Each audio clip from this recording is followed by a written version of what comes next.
Salve, salve, rapaziada tricolor. Salve, salve, rapaziada torcedor de outros clubes.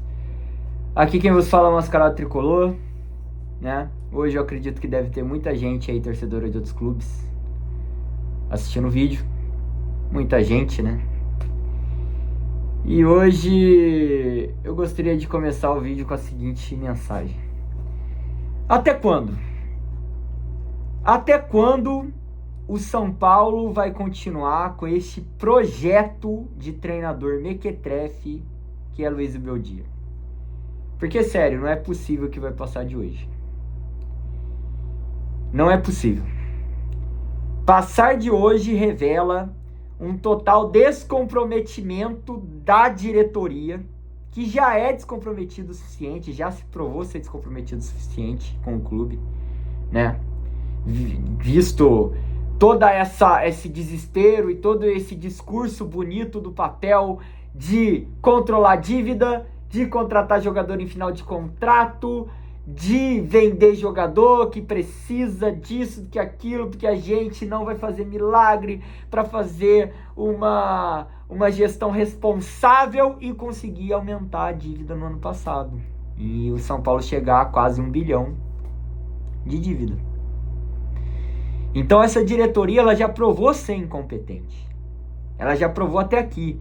E se ela provar mais uma vez durante esse ano, se nesse ano que este time não trouxe não comprou jogador praticamente, não tirou nada do bolso assim e falou assim, ó, toma aqui, 20 milhões para trazer o Juquinha. Se ela fazer a dívida aumentar de novo, então o São Paulo, o torcedor São Paulino, ele tem que fazer uma revolução. Não tem jeito. É entrar no clube, é arrombar a porta, fazer lá, sei lá, dar um golpe de Estado e tirar Júlio Casares e Belmonte da presidência de São Paulo. Se a dívida aumentar no final do ano, é isso que tem que acontecer. Não tem explicação. E principalmente se este clube, um dos dois únicos clubes no futebol brasileiro não caíram em toda a sua história. São Paulo Futebol Clube e Flamengo. Qualquer chororô de caiu no Paulista, eu sei que você não sabe ler um simples regulamento de um torneio de futebol. São Paulo e Flamengo, se essa diretoria conseguir ser a diretoria responsável pela queda deste clube para a Série B, pode colocar todo mundo no paredão e fuzilar. Foda-se! Foda-se! Pode colocar, foda-se! Largando um pouco a parte da diretoria, deixando um pouco pra lá. Luiz Beldia, um treinador que chegou ano passado, substituindo um fraquíssimo treinador que era o Thiago Carpini, mas que não conseguiu durar nenhum paulista. E a gente sabe porque ele não conseguiu durar nenhum paulista. Porque ele não convenceu, o time praticava um futebol horrível, eu lembro disso, a gente foi eliminado pelo Novo Horizontino nas quartas de final do Paulistão. E o time praticava um futebol horrível. Mas por que ele foi demitido tão rapidamente e se demora tanto para demitir o Beldia? Porque ele veio de juventude da vida, pô. E um treinador que sai de time pequeno e assume time grande como o São Paulo, não consegue segurar 2 meses no cargo, 1 mês no cargo, sem ser demitido. Com péssimos resultados, sem ser demitido. Como Jardine foi a mesma coisa, como Doriva foi a mesma coisa, como Carpini foi o que aconteceu. Como Jorginho nem treinou São Paulo, eu acho. Enfim, como aconteceu com tantos treinadores. Então, cara, o Zubeldia, ele assumiu o lugar do Carpini, e o Zubeldia, ele teve um início, ele nunca me convenceu. Se você é um torcedor são paulino que acredita que em alguma vez o time jogou bem com o Zubeldia, você tem uma visão muito deturpada sobre o que é jogar bem, e eu discordo de você futebolisticamente em absolutamente tudo. O Zubeldia, ele teve um bom início no São Paulo, um início lá de 9 jogos sem perder, né? Somando Libertadores, Copa do Brasil e Brasileirão. Ele teve um início desse jeito aí. Mas desde aquela época não me convencia, porque o time não praticava um bom futebol, né? Eu não conseguia falar assim, ó, não, é isso, tamo bem, é isso, esse cara é o treinador e pá. Eu nunca consegui com o Zubeldia. Mas uma coisa que eu não posso negar é que ele era um treinador que entregava resultado. E até um tempinho atrás ali entregava resultado, né? Porque apesar do assassinato ao futebol, que esse filho da puta pratica todos os jogos que eu tenho que assistir, ele era um cara que, conseguiu ali a margem de o maior número de vitórias seguidas e consecutivas, o maior número de jogos sem perder da história de São Paulo, recorde de ponto na Libertadores, fase de grupo, e o cara ali a 4, maior invencibilidade, tudo balela, porque não dá pra você comparar futebol sul-americano hoje com futebol sul-americano de 15 até 10 anos atrás, não dá pra comparar, 20 anos então piorou, não dá pra comparar. Então a sequência do Zubeldia que levou ele a um pedestal assim de tipo, eu lembro certinho, né? O Zubeldia e Alegria. Foi sequência de 9 jogos que eu fiz o trabalho aqui de dar uma pesquisada para saber, para relembrar quais eram esses 9 jogos. Foram 6 jogos na Libertadores, adversários Barcelona de Guayaquil, Talheres e Cobressal. A gente não perdeu para nenhum desses times ano passado. Copa do Brasil, onde a gente venceu os 2 jogos contra o excelentíssimo Águia de Marabá. Um empate em casa com o Palmeiras. E vitórias contra Atlético Goianiense. Vitória, né? Ambos inclusive fora de casa, mas isso não quer dizer absolutamente nada. Fluminense, ok, mais ou menos, né? Mais ou menos, bem mais ou menos, né? Fluminense, Cruzeiro, né? Essas foram as sequências da vitória de São Paulo. O Cruzeiro que inclusive estava mal ano passado, não é o mesmo Cruzeiro desse ano. E depois a gente teve uma sequência de 4 jogos em que a gente empatou com o Internacional fora de casa, que na época era um Internacional horrível, né? O torcedor internacional que lembra isso, o Internacional de junho de 2024, era ridículo, era jogo pra gente vencer fora. Corinthians dentro de casa, que também foi um time que brigou pra não cair ano passado, a gente empatou com um a mais inclusive. Depois perdeu pro Cuiabá em casa, que é uma especialidade desse clube, e perdeu de 4-1 pro Vasco fora. Depois disso daí foi só oscilação. A gente ganhou 2 partidas, aí foi indo, avançou na Libertadores contra o fraco do Nacional, batalhou contra o Botafogo lá, que o Botafogo conseguiu se complicar em 2 jogos que eles amassaram a gente no primeiro tempo, conseguindo se complicar no segundo tempo e quase sendo eliminado nos pênaltis. E aí esse treinador, a gente foi arrastando ele com a barriga até a gente chegar no momento que a gente está hoje. Um momento em que o time fez uma péssima campanha no Campeonato Paulista, faz uma péssima campanha no Brasileiro, mas que ele não é demitido e consegue continuar no cargo graças à filha de uma puta da Libertadores. Que agora, se você olhar o adversário que a gente pegou no sorteio, eu não vejo a gente classificando hoje. Eu vejo a gente tomando uma taca fora de casa e não conseguindo de maneira nenhuma buscar um resultado dentro de casa. Porque esse time de São Paulo dentro de casa é esse time que joga contra o Vasco aí. Mesmo chegando os reforços das lesões que a gente teve aí durante o tempo. Mesmo chegando o Ferreirinha, mesmo chegando o Lucas, mesmo voltando o Oscar, mesmo voltando, sei lá, o Luiz Gustavo. A gente tá depositando nossa esperança no Luiz Gustavo, porra. O cara que entregou a paçoca no passado na Libertadores pro Botafogo.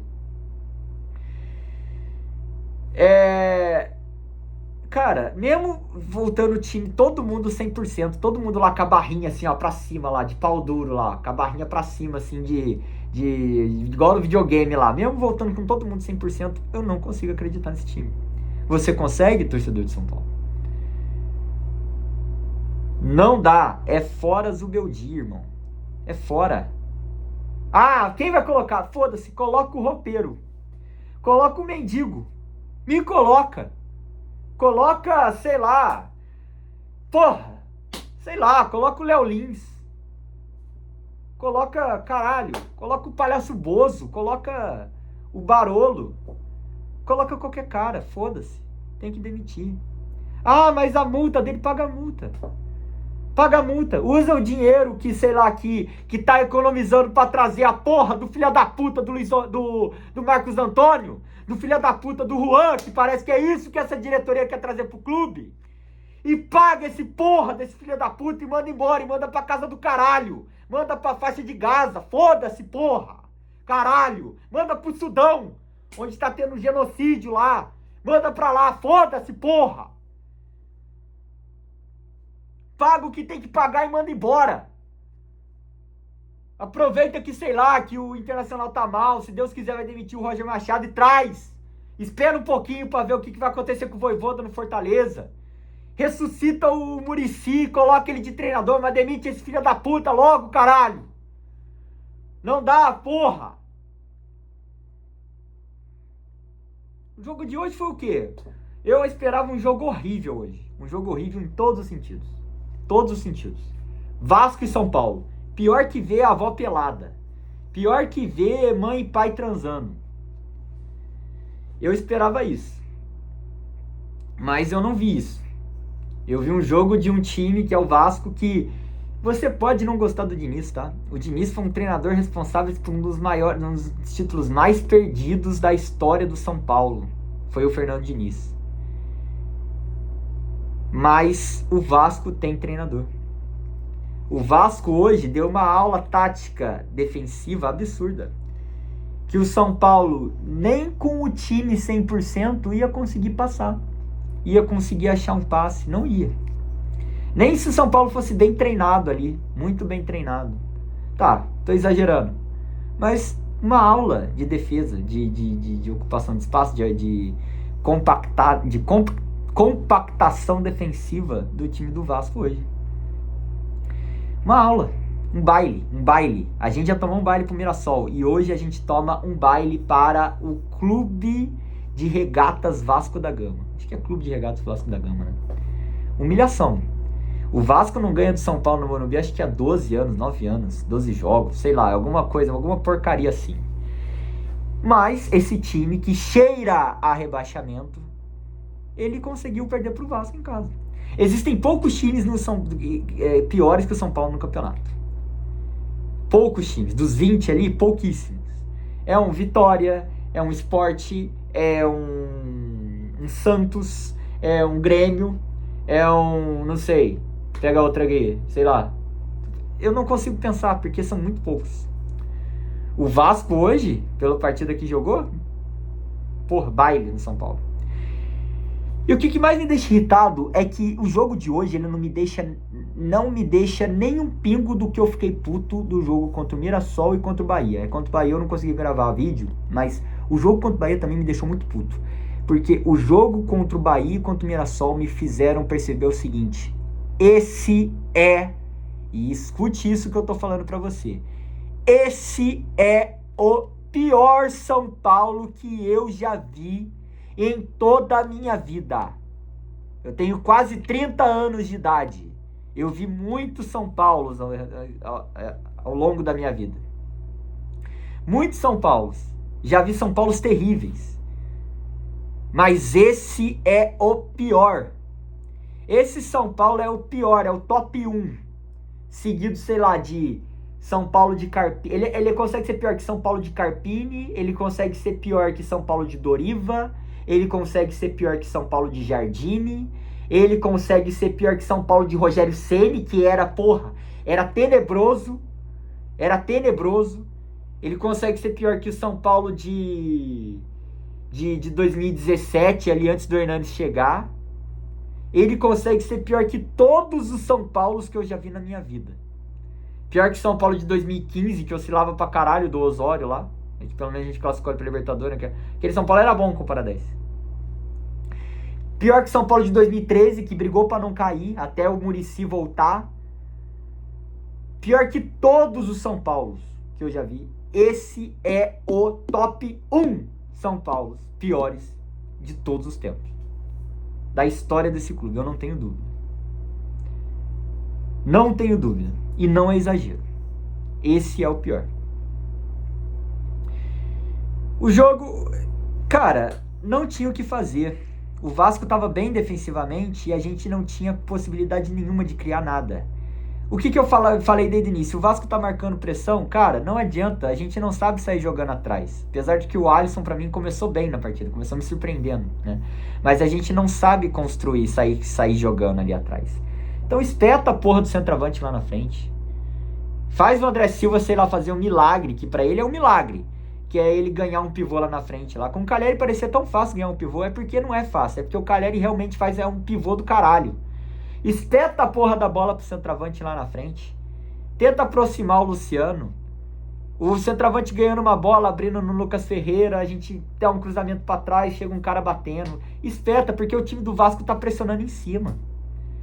Mas não espetou, nada fez. Quando conseguiu espetar, o André Silva não ganhou porra nenhuma, apanhou de todos os zagueiros possíveis. Todos os zagueiros, hoje, zagueiros, laterais, goleiros, auxiliar técnico, cara que entrega a Gatorade no Vasco, todo mundo comeu o cu do André Silva hoje. Todo mundo. Se entrasse uma criança de 15 anos, de 18, maior de idade, tá? Pra não ser cancelado aqui. Se entrasse um cara de 18 anos, uma criança de 18 anos, de 18 anos de idade, um adolescente, ele estuprava o André Silva em campo. Que não sabe jogar, estuprava o André Silva em campo. Vai não ganhar um pivô assim lá na puta que pariu, hein? Puta que pariu. E aí o time toma um gol, se desespera, perdendo de 1-0 em casa, não era assim que a gente imaginou. Aí começa um show de horrores, de um time mal treinado, de um time de jogadores também que são mais burros que uma porta, que eu não sei como são profissionais da bola. Como que é possível? Cara, na moral, existem alguns mistérios na humanidade, né? Por exemplo, a humanidade ela ainda não conseguiu encontrar o momento exato de sua origem. Existem vários, né, estudos, existem várias teorias, né, da origem, né? Da origem do ser humano, se veio lá do macaco, né, como diz lá o Charles Darwin, se veio do barro, igual os cristãos falam, né? Existem algumas dúvidas na humanidade. E uma grande dúvida que a humanidade tem que ter, que é pouco discutida, é como que o Cédric Soares jogou no Arsenal, porra? Como que o Cédric Soares jogou na seleção de Portugal e ganhou uma Eurocopa? Isso é inadmissível. Isso é inacreditável, rapaziada. É inacreditável. Chega a ser tipo uma falta de respeito com um cara que não consegue ser profissional de futebol e o Cédric Soares ter jogado no Arsenal, porra. Tudo bem que não era das melhores fases do Arsenal, mas o filho da puta jogou no Arsenal, jogou no Sporting, jogou na seleção de Portugal, agora tá no São Paulo, jogou no Southampton, acho também. E agora tá no São Paulo. Como que esse cara conseguiu ter essa carreira, cara? O cara... Porra, eu sou ruim de bola. O cara é pior que eu. O cara é pior que 10 mendigos jogando bola. É muito ruim, cara. Como que é possível, irmão? O Enzo Dias, como que pode ser tão burro assim? Cada jogo ele prova que ele é muito parecido com o Igor Vinícius. Ele é burro igual. Ele é um Igor Vinícius que habla. Não é possível, faz pênalti inútil. Cara, erra cruzamento que tipo, puta que pariu, ele tá sozinho pra cruzar e acerta uns cruzamentos que nada a ver. Ele tem raça e o caralho, ele rouba umas bolas, mas é muito burro nesse lance ali agora com o cara do Vasco na área. Porra, todo mundo isolando a bola errada aí, bate, a gente dá sorte de ficar com a bola sobe no pé dele, ele quer fazer o quê ali? Perde a bola pro tal de Ryan e a gente toma 2-0, tomou 2-0, acabou o jogo, caralho. E comentar sobre o jogo, a gente não jogou bola, pô. A gente tomou olé, a gente viu a torcida do Vasco chamar a torcida de São Paulo de otário no nosso estádio. E falar que o Morumbi virou São Januário. Eu nunca vi isso em toda a minha vida como torcedor de São Paulo. Mais de 30 anos torcendo pro São Paulo, eu nunca vi isso, cara. Nunca vi a gente tomar um baile do Vasco, cara. Isso é vergonhoso. Baile do Vasco, sei lá, a gente deve ter tomado lá, a gente tomou uma vez um 7 a não sei quanto do Vasco lá na época do Romário. Lá ainda na época que o Kaká, o Júlio Batista tava no São Paulo. Eu não ia assistir futebol nessa época, porra. Pra mim o Vasco sempre foi um ressuscitador de São Paulo. Sempre que a gente precisou, a gente tinha o Vasco pra somar 3 pontos, pra classificar. E hoje eu vi esse time perder de 3-0, 3-1, né, que o Rian Francisco acertou o chute no final ali.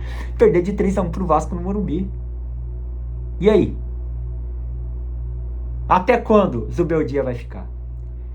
O vídeo não ficou tão bom quanto eu queria. Eu queria estar puto o suficiente, igual eu tava contra o jogo contra o Bahia, contra o Mirassol, pra ser um vídeo melhor. Eu não fiz roteiro, porque eu também não tinha o que falar. Não tinha o que falar da partida. Só tentar ao máximo aqui explicar a minha indignação, né? Mas é isso. Salvem o tricolor paulista. Pausa para o Mundial agora. Vamos esperar as notícias da semana. E se Deus quiser, a notícia vai ser a demissão deste treinador filha de uma puta. Amém. Adeus.